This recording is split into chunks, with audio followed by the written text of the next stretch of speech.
Family hit. Woman gunned down in church was receiving death threats from husband's relatives.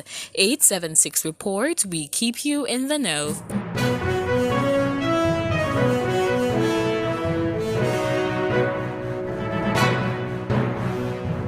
A manhunt for the presumed shooter was still underway across St. James Sunday night in the wake of a spine-chilling murder of a bank executive as she prayed in church. Investigators theorize that the murder was a part of a conspiracy hatched by family members over wealth left behind by the woman's late husband, triggered a series of death threats that haunted her for months. The Trelawney police confirmed that 3 suspects have been taken into custody in connection with the death of 50-year-old National Commercial Bank employee Andrew Lowe Garwood, who was shot and killed by the lone gunman while worshiping at church in Falmouth, Trelawney on Sunday morning. One of the suspects detained is the stepson of the victim's husband, Jeffrey Garwood, a tour bus operator who died last July in a motor vehicle accident along the Rose Hall Main Road in St. James. The other 2 men have been identified as the driver of the getaway vehicle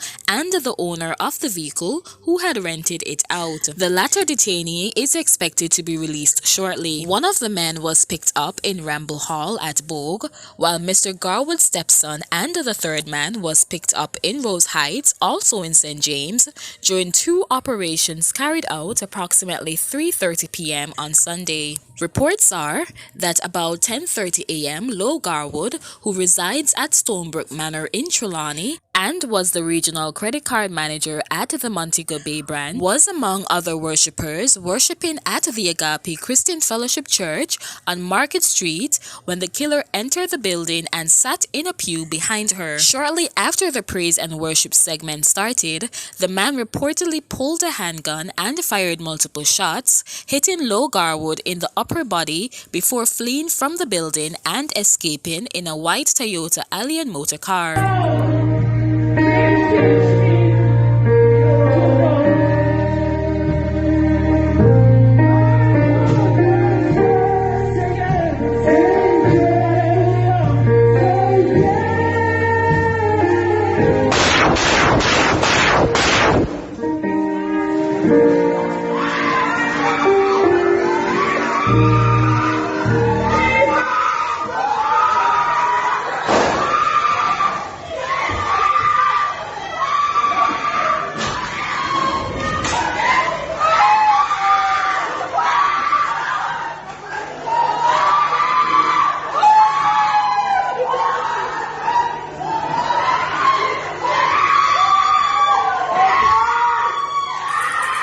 She was rushed to the Falmouth Hospital where she was pronounced dead. A police source disclosed that Lowe Garwood started receiving serious death threats from relatives of her late husband right after he died last July.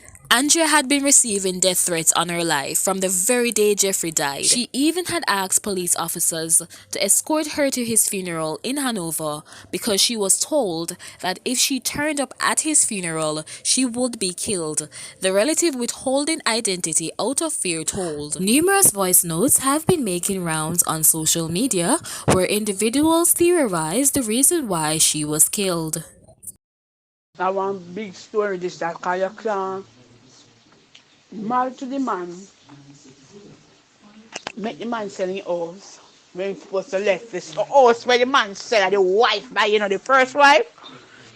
Or the first wife buy the house where the man sell it to them buy. You understand? Because the lady, I know her very well. I know the first wife, she's such a sweet lady. She used to work at one insurance company because she try to get work for my daughter at the same insurance company. And the lady dead from cancer. And he buy the house and they have one child together. You understand? But the man have other children. And this a woman never did know. She bet the man sell the house and then buy one different house in a fair name, everything in a fair name. The boss them and the man have everything in a fair. Go change over everything in a fair name to She not fear. She not fear. And that is why she dead. And me talk, me say God with people them and no easy set of people them. I know easy set of people them. Me go to funeral and me and them in an argument about park and me just drive right, left the funeral Because I don't want to come kill me up there. Then come from mouthpiece in Hanover. You may tell you? Right. I went to the funeral. And me and him catch up there. As I say, a park. But God was a good friend. She's very wicked. She's a very wicked woman. Very wicked. If you want to rob from the man, children, them. You can't do that. See, we're dead. See it there? I'm gone. Yo, Shen, that woman are going with a whole heap of things in that car cause that woman rob up the whole of Garwood money, with him picking them, Run out to pick them out to the house and all, man, that's evil, brother.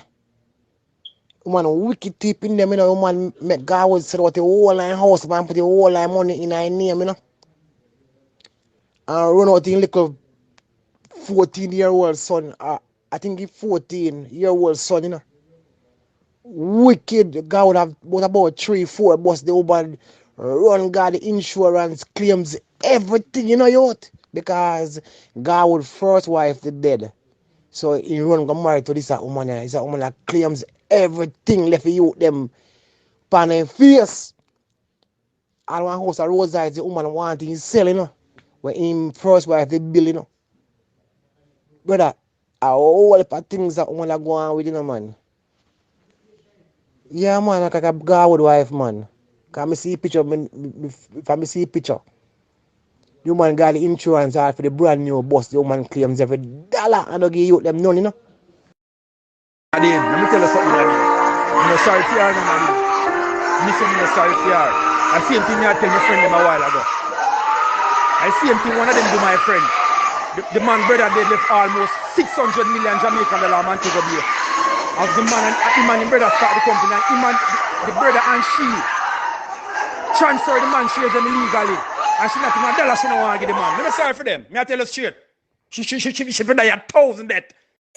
Investigators confirmed the allegations and believed that a hit was contracted on Lo Garwood's life because of resistance to those threats. We are aware of the dispute over the house between Lo Garwood and the family of her deceased husband, and also of dozens of threats made on her life, one investigator said.